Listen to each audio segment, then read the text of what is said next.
152, 53. What? Is it time? I guess it's time for the video. Hello everyone, my name is Dillon Gary and I'm part of the Education Department at the Greenwood Genetics Center.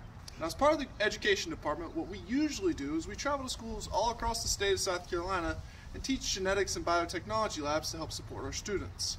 With the coronavirus and quarantine going on right now, we're having to do things a little bit different, which is especially important in the month of April, as April 25th, if you didn't know, was DNA Day.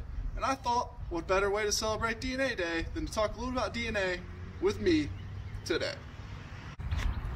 So DNA, what is it? Well, to put it simply, it's the instructions that make you who you are and that make you function. Like I said, it's the instructions for living organisms, a lot like the blueprint to a house or the recipe to your favorite meal. And it's found in the cells of those living organisms, like the grass, the trees, and even you and I. Now, if we were to take all the DNA out of one of the cells in our body, it would be about 2 to 3 meters. If you're using good old American units, it's about 6.5 to 10 feet.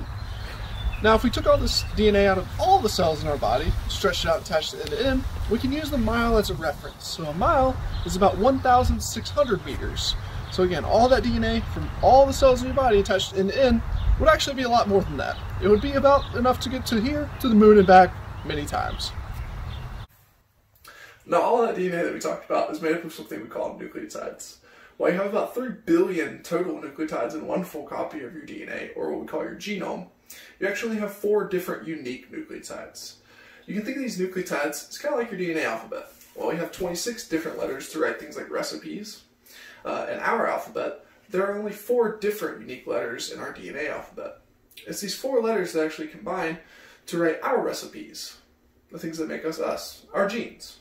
In humans, we have about 20 to 25,000 different genes that control various traits. Some of these traits are easily observed, things like eye color and hair color, whether or not you have freckles, while others have to be tested, things like muscle composition, how you digest certain foods, and whether or not you have a predisposition to certain illnesses. And that's actually where the Greenwood Genetics Center comes in. At the Greenwood Genetics Center, what we try to do is see and treat patients all across the state of South Carolina who have different genetic conditions. We're trying to diagnose them and treat them so that they can live better, happier, longer lives.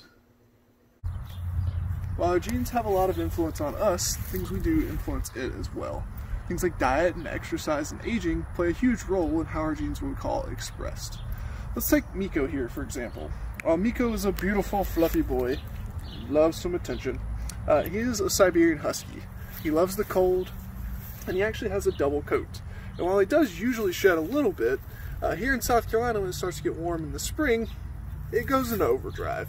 And what we end up with is this beautiful husky snow. Oh, is that feel good, buddy? That you can see is just wonderful. So that's just one example of how different environmental stimuli actually affect our DNA. And it's our choices that are important in a lot of these cases. Some of the choices that we can actually make today that'll help out are things like distancing and staying at home while we try and fight this coronavirus outbreak. It's those decisions that'll make you healthier in the end and the people around you. So be safe and be careful, and hope you guys have a wonderful, wonderful day.